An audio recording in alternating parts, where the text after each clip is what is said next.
මේ කියනවා ශීරපායි සතෙක්ගේ ආසන්නව ලේ ග්‍රෑම් 20ක් 0.1ක කාලයක් තුල 25 ඉඳන් 30 දක්වා වේගය වැඩි කරනවලු. එහෙනම් පේශීන් හදන බලය මොකක්ද කියලා අහනවා.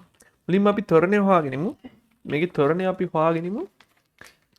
මේක ඕන ක්‍රම කීපයකට හදන්න. මම ත්වරණය හොයාගෙන මම හදන්නම් f m ට ආදේශ කළා.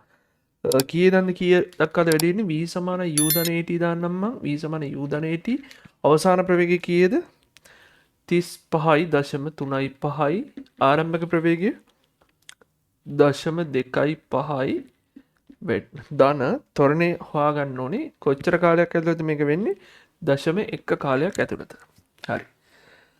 මට මේක මේ පැත්තට අරන් යන්න පුළුවන් 0.3න් 0.2ක් එකතු කරපු අඩු කරපුවම 0.1යි. එහෙනම් 0.1යි a කියන්නේ 1යි ms වෙන 2යි. ත්වරණය හොයාගත්තා මම 1යි ms වෙන 2යි කියලා.